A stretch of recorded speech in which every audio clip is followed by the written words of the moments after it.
Torej, imeli ste zadetek prednosti, che v drugem polčasu niste uspeli obdržati. Kaj se je takrat dogajalo? Questa è un po' la storia nostra, nel senso che creiamo tanto, abbiamo occasioni. To je že naša hiba, da porabimo preveč priložnosti za dosego zadetka, na drugi strani pa je dal nasprotnik iz 3 priložnosti 2 gola po naših napakah. Če odštejem naše napake, bila sicer tekma odigrana dobro, naši igralci so pokazali dobro igro.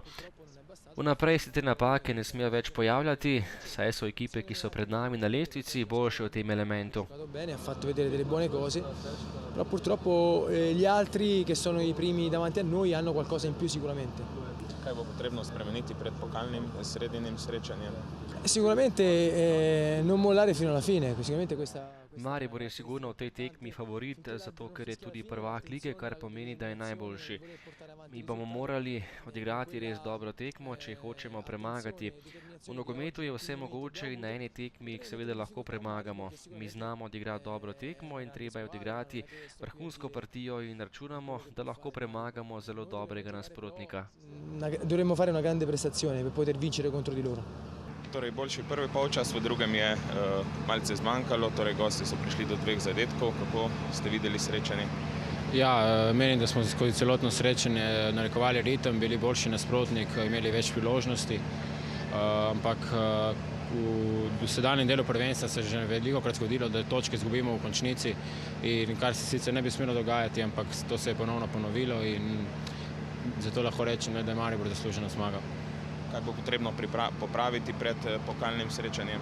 Ja, prav gotovo bo potrebno popraviti koncentracijo, da ne bomo prejeli poceni zadetkov, ker vemo, da v pokalu, kjer je ena tekma, tukaj ni popravnega izpita in zato bomo predvsem dali popravek na tem, na koncentraciji v igri. V prvem polčasu nekoliko boljši Novogoričani, v drugem pa z mladimi igralci, tokrat bo, lahko rečeva, zaslužene zmage, dobra uvodnica za pokalno tekmo.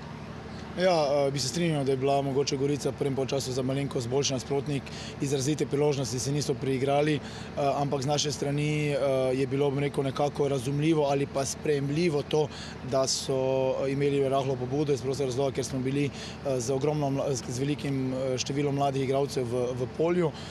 Potem v drugem polčasu, ko smo se, bom rekel, nekako ujeli, smo bili boljši od Gorice, kljub temu, da je Gorica povedla, verjeli do konca v tole zmago in potem prišli do teh želenih 3 točk.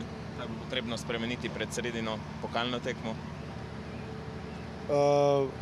Ta tekma, katera je bila danes, nima popolnoma ničesar za tekmo, ki bo v sredo.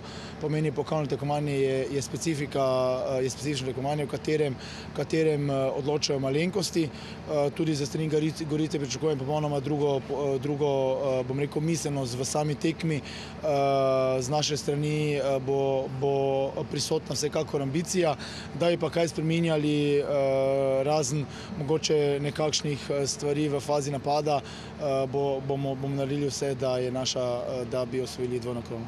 Torej, boljši drugi polčas, ker sta padla 2 zadetka, verjetno zadovoljni po srečanju? Super, ja, res najlepši občutki, ne vem, nimam besed, najlepši. Kaj je bilo v prvem, ko je Gorica povedla, takrat ni šlo? Nismo bili najbolj zbrani, pustili smo boke bolj prazne, ne vem, dobili smo gol, smo drugi polčas popravili. Tekma je bila vsekakor verjetno dobra pripravljalna popotnica za sredino pokalno, kako jo vidite? Seveda, tekma je bila, ne vem, najboljša. Mislim, da je to dodatna motivacija za sredo in gremo glave gor in to je to. Verjetno pa imate obe ekipi še dovolj rezerv in priložnosti, ki nam jih bodo pokazali, seveda boste pokazali v sredo? Ja, seveda.